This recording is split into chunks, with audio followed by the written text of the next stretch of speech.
Everyone's a critic, including me. This is for the Everyone's a Critic horror movie film challenge that I've been doing, and I'm not up to date on the videos, but I am up to date on watching. So I'm following along. I have a little thread on me. I'm following along with the prompts in order. Pretty much, I just am not always getting to make the videos talking about them.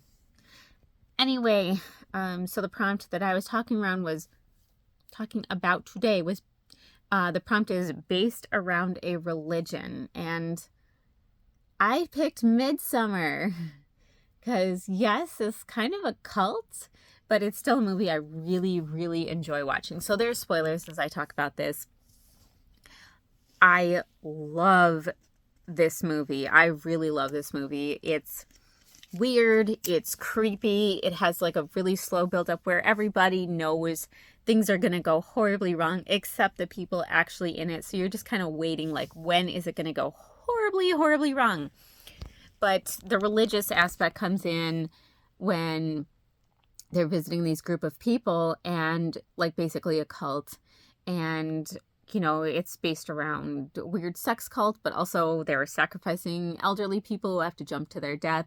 So it starts out as all fun and games and drugs and frolicking, and ends up getting darker and darker and darker as the movie goes along, where the main characters are like, what is happening here? And then they're suddenly like, no, this is wrong. We need to leave. And I had so much empathy and sympathy for the main character. She went through a lot. Her boyfriend cheated on her. And that, like, it's heartbreaking to watch, especially if you've been in a situation with someone that is not being faithful to you, but you really love them. It's really hard to deal with, and to kind of watch that all play out and seeing somebody's insecurities come up and the insecurity in the relationship. The thing I really hate about this movie, there's one thing I really hate, and that is the bear. I hate that the bear dies.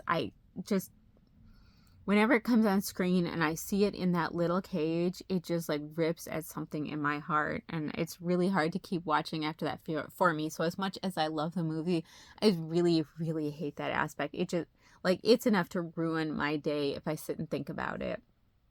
So I try not to. In this case, I'm picking the bear.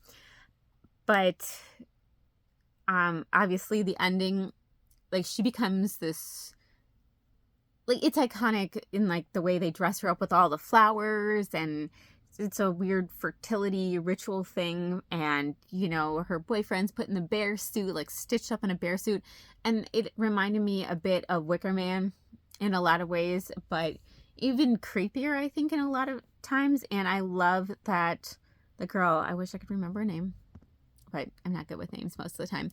Anyway, she basically owns it. So when she figures it out, like what's going on, what they want from her, she just steps into it. She's like, all right, you screwed me over, you hurt me, and we're just gonna go with this now. So the ending's obviously very famous. That look that she gives where she's sitting with the flowers all around her in the crown, and just that look she has is amazing. And not that I would ever do that to somebody, clearly, but I think a lot of people can identify with the desire to see that happen to somebody who's cheated on you and hurt your feelings like that. So it's definitely an interesting movie. It's fun to watch. Also, really, like, I really like that slow burn creepy, because it keeps your interest. It keeps you watching for all these subtle little details, because you're like, what detail is going to give the clue to the next bit that something's not right? Because you already know things are not right here, and they're not going to be right. But how is it going to come out? How are they going to figure it out? What's going to happen? What are the little clues that pop up? And in a way, it reminded me a little bit of when I watched Paranormal Activity Next of Kin. There were certain aspects of that were very similar, but they did it better in Midsummer.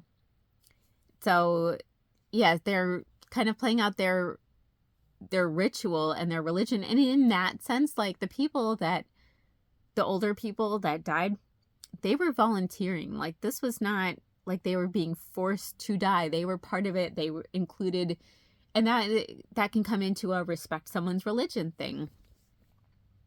But also, that's where it comes into a cult, because if your religion is telling you that it's time to die, maybe that's where it's getting to the point where it's too far and you shouldn't be dying for your religion like that. I guess I'm not the one to judge that, but that's where it seemed a little off. And also then they bring in strangers who clearly don't know anything about their traditions. They don't know what it's all about, and they have them join in and get killed and impregnate people and get stitched into bears and all kinds of things like that these people had no idea what they were getting into. So that's where it's wrong. Like, if you want to have your weird midsummer ritual by yourself in your own community, totally fine.